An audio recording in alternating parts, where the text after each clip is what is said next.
Entonces les invito a ver este video.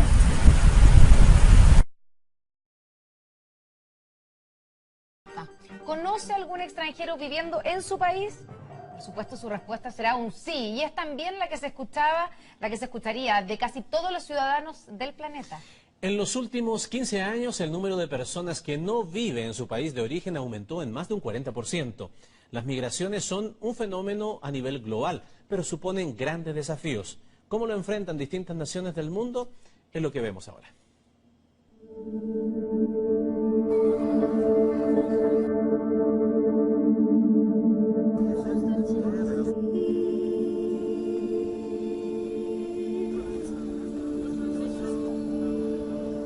Actualmente, 244 millones de personas no viven en la tierra que los vio nacer. De ellos, 20 millones son refugiados. Las migraciones avanzan más rápido que las leyes necesarias para hacer de este fenómeno un proceso seguro, ordenado y regulado. Se encienden los debates, como está pasando en nuestro país, frente a este nuevo orden mundial. ¿Cómo lo enfrentan los países más afectados? Estas son las principales medidas en el planeta frente a la llegada del forastero. No quiere mostrar su cara porque lo que Gloria vivió en Italia no es algo que la enorgullezca. Ahora está de vuelta en Nigeria, su país natal, después de emprender ruta hacia Europa, como muchos, en busca de un mejor futuro. Pero nada de eso encontró. Su aventura en Italia fue sinónimo de hambre, crueldad e incluso prostitución. Por eso decidió regresar. Al menos las penurias de su tierra las conoce mejor. Though it wasn't easy, so nothing good comes easily. You must struggle. La historia de Gloria se repite a diario, pero son muchos más quienes deciden quedarse una vez que logran llegar al destino deseado. El más apetecido, Europa, con unos 76 millones de extranjeros. Italia es para los ciudadanos africanos la entrada más asequible al viejo continente por su cercanía geográfica. Pero el Mediterráneo se ha quedado con la vida de miles y quienes logran llegar a Italia se encuentran con la ley migratoria más restrictiva de Europa. Es la Bossi-Fini, vigente desde el año 2002. Considera la entrada irregular como un delito y criminaliza la ayuda a inmigrantes ilegales. Desde la crisis migratoria por las guerras en Medio Oriente y los conflictos en África, la Unión Europea como bloque ha intentado enfrentar el problema que va en aumento, pero sin grandes éxitos. Propone que cada país reciba una cantidad de refugiados de acuerdo a sus capacidades, pero no todos sus miembros están dispuestos a abrir sus puertas. Δηλαδή με ανθρώπους να συμβιώσουμε οι οποίοι δεν έχουμε ούτε την ίδια κουλτούρα, ούτε θρησκεία, ούτε τίποτα. Δεν μας ενώνει τίποτα απολύτως. La diferencia la han marcado ellos. Where are you go? Where are you go? Where are you go? A mediados de este año, Alemania dio luz verde a la ley para integrar a los refugiados. La norma obliga a los forasteros a aprender alemán y seguir cursos de formación laboral. Hay derechos, pero también deberes.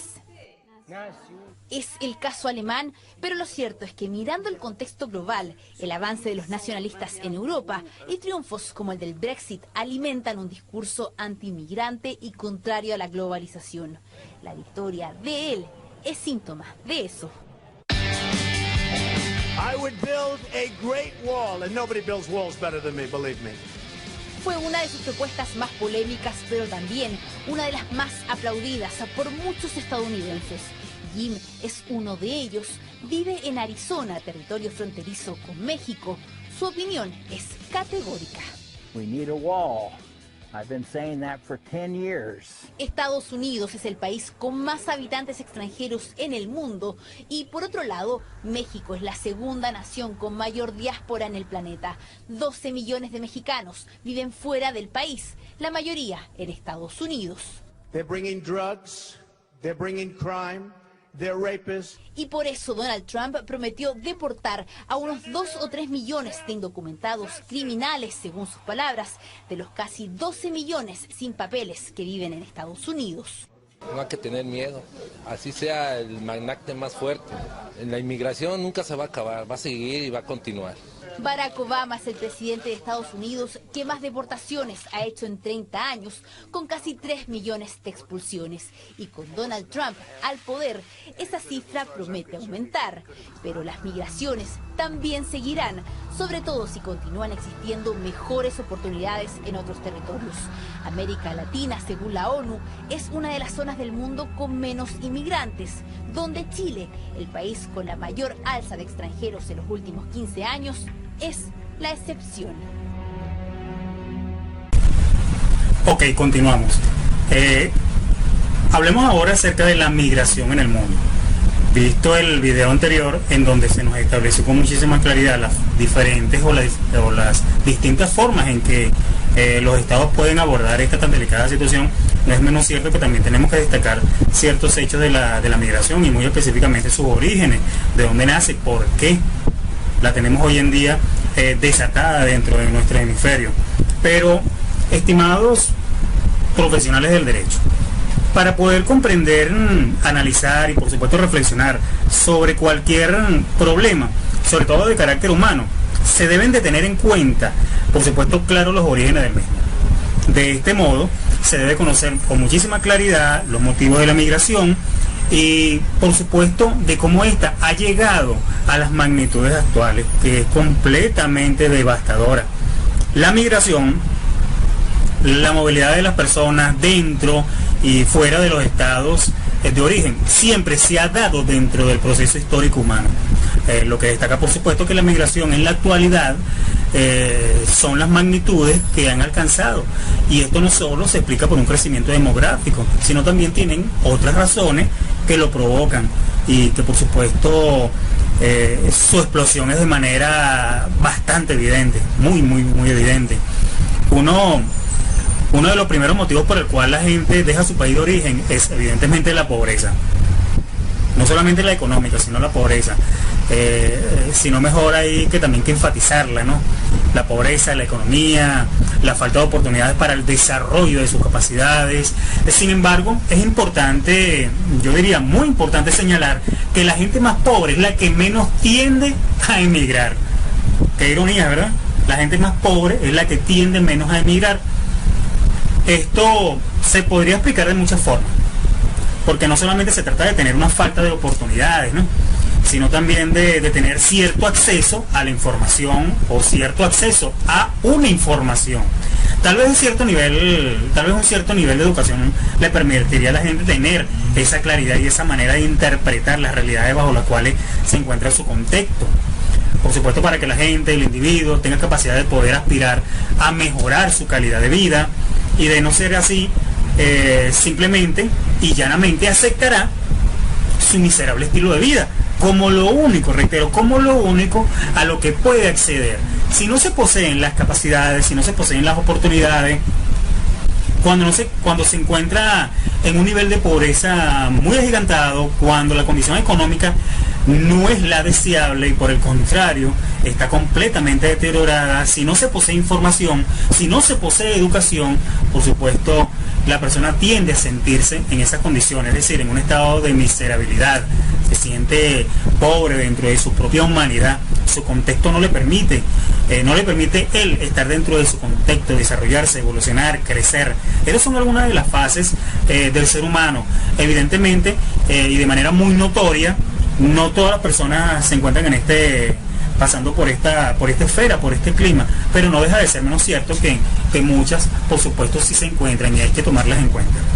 En este punto es muy importante el papel que ha venido desempeñando la globalización. Óigase, la globalización y de manera constante el flujo de la información, ya que este ha permitido que un importante número de población pobre, probablemente sin llegar a la pobreza extrema, acceda a la información que abre un tanto la visión global, la concepción del mundo que tienen, y ello les permite, por supuesto, aspirar a empoderarse de sus propias vidas, a apropiarse de ciertos hechos que son para ellos completamente significativos y relevantes, y por supuesto de querer acceder al desarrollo humano que se tiene en otras regiones, tanto dentro como fuera de los estados de origen.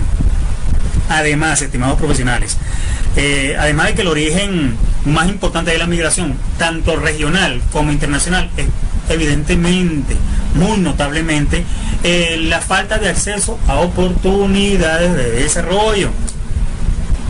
Otro factor completamente interesante a destacar es el hecho de que la migración representa de que la migración puede ser el resultado incluso de los conflictos bélicos, de los desastres naturales, que originan una gran cantidad de refugiados, así como también de desplazados. Sin embargo, esta clase de migración, por supuesto, no tiende a ser un problema tan desproporcionado como el origen de la falta de oportunidades, ya que, por lo general, los desplazados en grandes cantidades suelen ser personas en un estado de pobreza completamente extrema y suelen, por supuesto, quedarse en campos para refugiados en países cercanos del que han huido, por supuesto, esperando que la circunstancia les permita, por supuesto, retornar a sus países de origen, aunque ya esto poco se ve.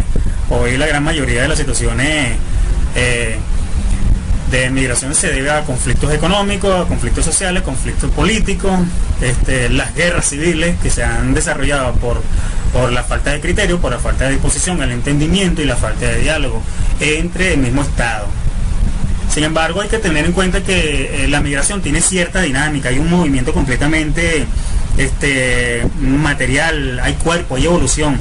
A pesar de la idea que comúnmente se tiene, la mayoría de las migraciones no son del tipo internacional, fíjense ustedes, no son del tipo internacional, sino más bien regional, incluyendo tanto a la que se da dentro del mismo Estado, como a la que se da dentro de los países de la misma región, como lo que está sucediendo ahorita en Venezuela, como lo que sucedió hace unos años atrás en Colombia, en el Chile y en otros países de Sudamérica. Los migrantes internos aproximadamente suman unos 741 millones de personas. Es decir, casi 4 veces, escuchen, casi 4 veces los que se desplazaron de un estado a otro.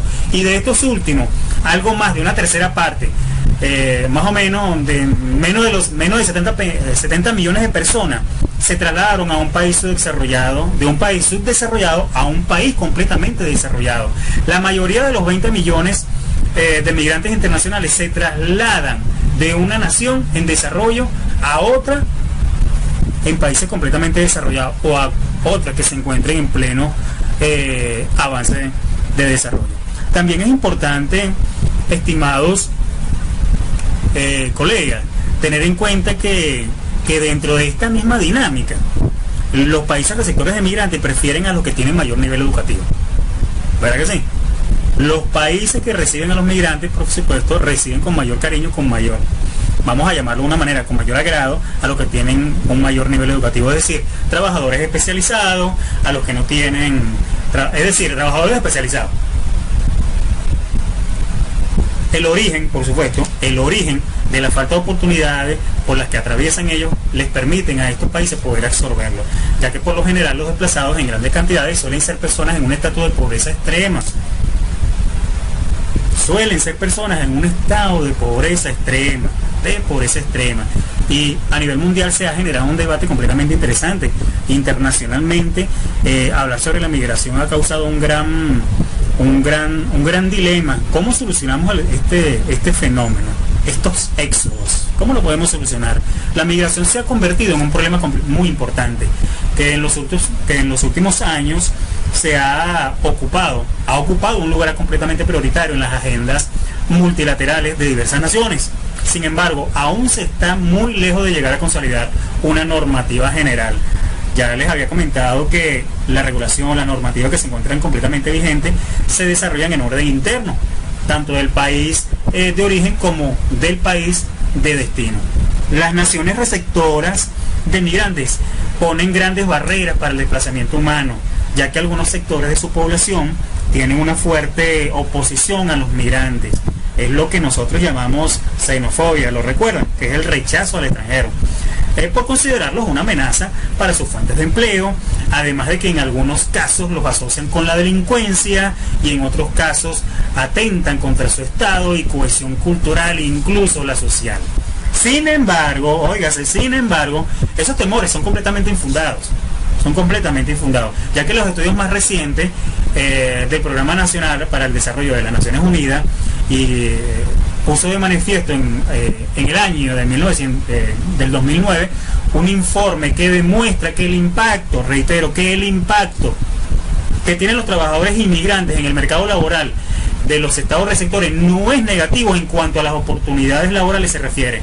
Lejos de eso, los estudios completamente apuntan a que los trabajadores migrantes, amigos, constantemente dan más de lo que reciben, ya que los legales, por supuesto, pagan impuestos y no tienen acceso a los servicios básicos de salud o educación. Además, escuchen, además de que siempre tienen la incertidumbre de cuánto durará su estadía en el país. En cuanto a los ilegales, aun cuando no paguen impuestos por su condición, sí contribuyen por su trabajo, sí contribuyen con su trabajo. Con su trabajo han de aumentar la riqueza del estado receptor. Además, escuchen, además de que constantemente son explotados en sus fuentes de trabajo y ahorran grandes cantidades en impuestos a las empresas contratantes. Qué ironía, ¿verdad? Qué ironía. Así, la mayoría de los temores de la población del estado receptor no tienen fundamentos completamente reales. De hecho, el impacto de los migrantes tiene muchos beneficios, no solamente económicos, sino también culturales y sociales. Entonces, no deberíamos en este siglo ya hablar de xenofobia, sino de recepción.